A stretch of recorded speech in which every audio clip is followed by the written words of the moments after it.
Ang JILU Belt ay talaan ng katapatan at kadakilaan ng Diyos sa ating mga buhay. Kaya marapat lamang na una-una bago ang sinuman, siya dapat nagmamay-ari ng ministring ito ang unang-unang dapat pasalamatan.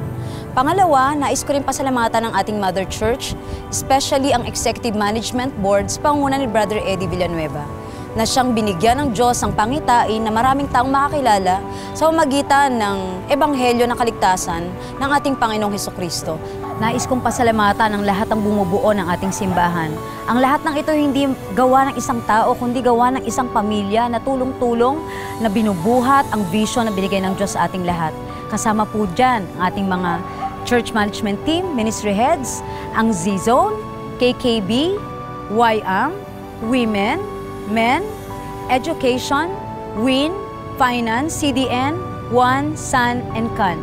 Nagpapasalamat po ako dahil pinagkalooban po tayo ng Panginoon ng mga faithful tithers na patuloy at tapat na naglilingkod sa ating Panginoon. Dahil po doon, tayo po ay nagkaroon ng mga ministry partners na nagbigay, nagtulong-tulong upang patuloy po nating mabigyan ng tulong ang mga kapatiran po natin na nakaranas ng mga pagbaha at mga sakuna sa mga nakaraang panahon. Papasalamat din po ako sa Panginoon dahil patuloy pong tumatatag at sumisigla ang ministeryo ng pagbibigay sa ating sambahan. Isa sa mga bagay na pinagpapasalamat ko sa Lord ngayon sa taong ito sa JILU Belt ay yung talagang mga tao na patuloy na sumusuporta sa gawain ng Panginoon.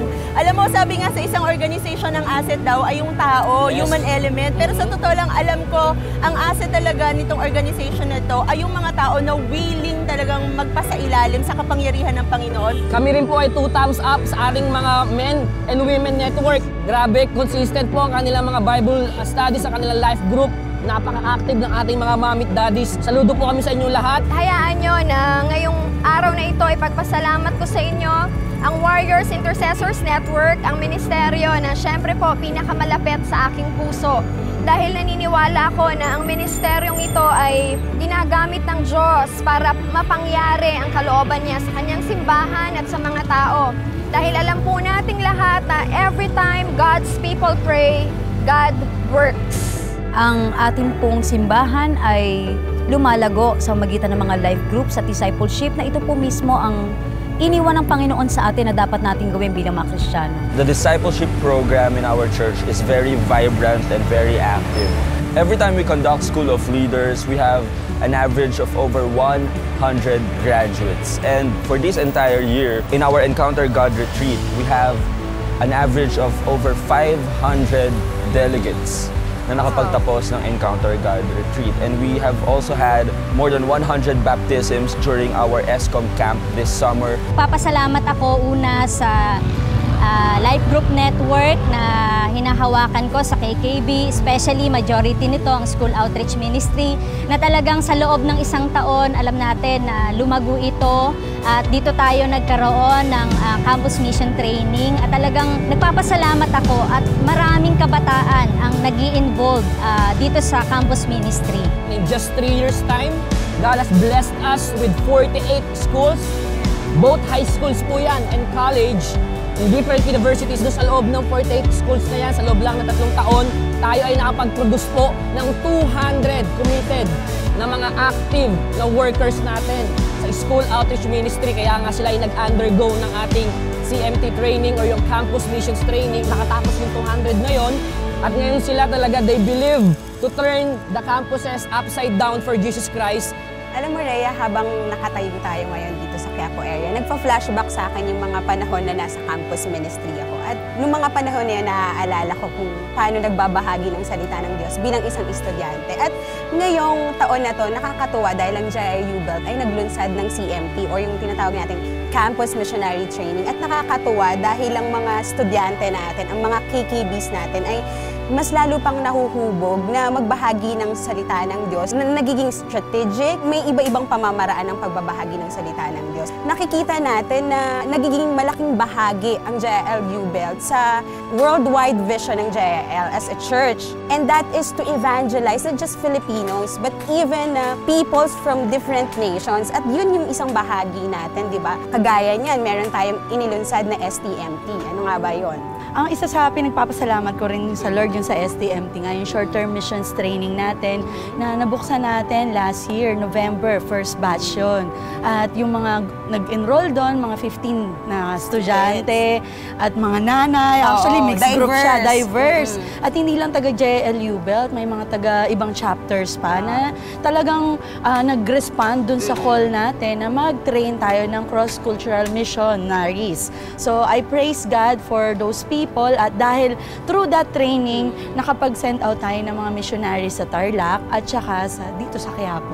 At saka ang nakakatuwa kasi hindi lang sa first batch na natapos, nagkaroon na tayo ng second batch and then ngayon sa kasalukuyan nagkakaroon tayo ng third batch ngayon. So from 15 estudyante, nagkaroon ulit tayo ng 15 students ng second batch and then ngatong third batch, meron tayong 16 students na enrollees. So I hope and pray na nagpatuloy sila talaga at mas lumalim yung passion dahil yun naman yung pagkakatawag natin. And maliban dyan, sa ministry naman, kung pag-uusapan ng ministry, I am so thankful because since I'm involved in the MIS, Management Information System, I could see how the MIS, parang kung paano nakatulong ito in planning, monitoring, evaluating, and even to the decision-making of the church leaders. So, malaking naging role ng MIS para mas lalo tayong ma-challenge kasi sa report nakikita natin, ito yung strength na dapat i-strengthen, ito yung weaknesses na dapat i-weaken. At ngayon naniniwala po kami sa pagpasok ng another years atin sa JILU Belt,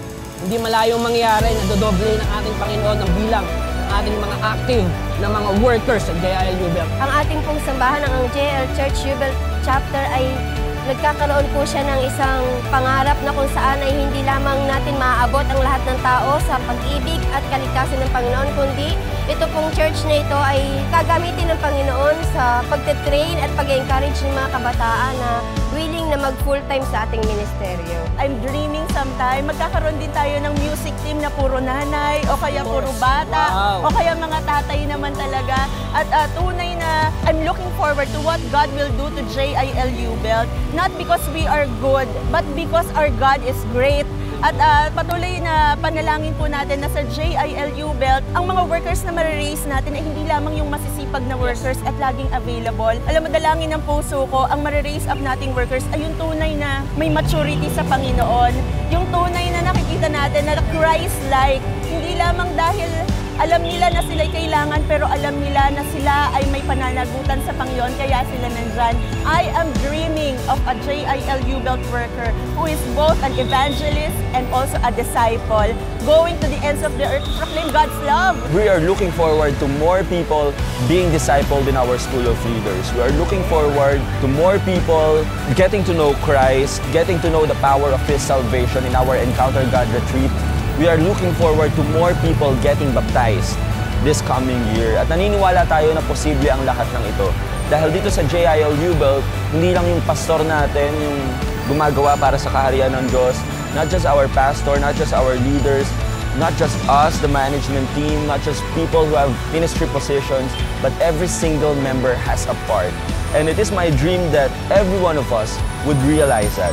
Na lahat tayo makita natin yung katotohanan na meron tayong role na ginagampanan in the expansion of the kingdom of God. Naniniwala tayo ng mga kabataan na hinuhubog ng KKB Network sa pakikipagtulungan sa education ministry ay mga future politicians, mga future business tycoons, at magiging significant pa ng mga tao sa lipunan. Tinitrain natin ang mga estudyante and when they come in, dito nai-empower, nai-equip sila sa JILU Belt. If the time will come, they will be sent out to the different pillars of the society. They will be prepared. I am looking forward to more years of excellence, walking under God's anointing. Darating po ang araw na talagang magiging world-class ang JILU Belt at marami pa po tayong mahihipo, hindi lamang university belt at maging po sa mga bansa. And we will be sending OFWs, yung tinatawag natin na Overseas Filipino Witnesses of God.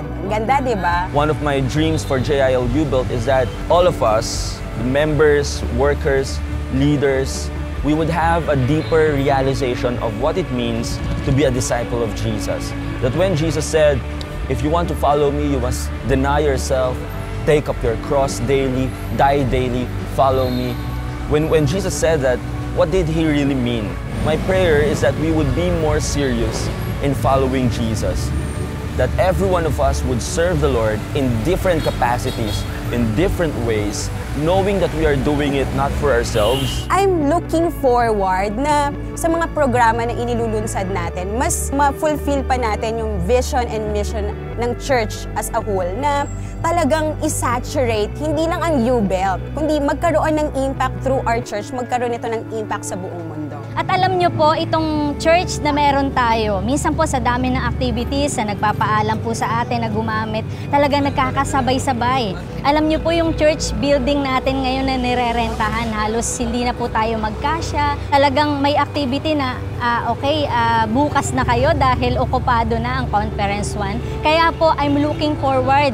Dito po sa likod ng area namin, ilang hakbang lang po dito po itatayo ang church building ng JIL U-Belt. Doon po tayo mas maghuhubog ng marami pang kabataan, hindi lang sa school outreach ministry, maging mga Kristiyano na talagang magmimisyon, maging sa ibang lugar. Sa ngayon po, ako'y nakatayo dito sa West Cornerstone kung saan ang ating pangarap ay maitayo ang isang lugar dito sa University Belt. Ito po ang magiging training center ng mga leaders sa 8 Pillars of Society na magiging instrumental sa pagbabago po ng ating bansa. Patuloy po ang aking pasasalamat dahil sa taon pong ito ay sinimulan na natin ang pag-gather ng mga pledges at sponsorship sa ating JIL West Cornerstone. Ito po ay gagawing isang worship at training building ng ating mga kabataan, ay itatrain natin sa mga mission, sa School of Leaders na patuloy silang magamit ng Panginoon sa mas mataas na level na paglilingkod sa Kanya. Isa po sa pangarap natin, ang isa sa mga services dito ay si Brother Eddie mismo magtuturo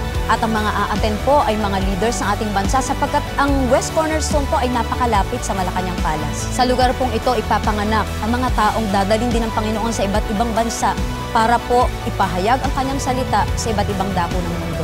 I know that God will use that venue so that more people will come to Him. God will use that venue so that more people will be trained, more people will be encouraged to take positions of leadership in the church, to take responsibilities where responsibilities must be taken, and to just say, yes, Lord, susunod ako sa'yo. Yes, Lord, I will offer my life in worship to you. 5 to 10 years from now, I'm believing na ang JIL U-Belt ay nakapag-produce na ng maraming leader na magiging influential sa ating bansa at ang panalangin ko sa mga susunod na henerasyon. Just keep up the good work, fight the good fight of faith, at tandaan natin na ang pangarap pagaling sa Panginoon, ito'y mabibigyan ng katuparan. Ano man ang background mo, anumang klase ng tao ka, you will find this church to be a church that welcomes you. A church where the love of God is experienced. Whatever your religious background is, whether you are a Catholic, a Muslim, Hindu, Buddhist, or whether you are an atheist, or a homosexual, or an orphan, a widow, prostitutes, anyone can come to this church freely and say, this is where I belong. This is my family, and this is where the love of God and the peace of God rests. This is our dream for JIL U-Belt, that it will be a church for all peoples. Regardless of who they are, regardless of what they have done in the past, we know that we are all dirty sinners who have just received the mercy, the loving mercy of God. And greater things are yet to come. Amen. Not just for U-Belt, but for the entire JIL as a whole.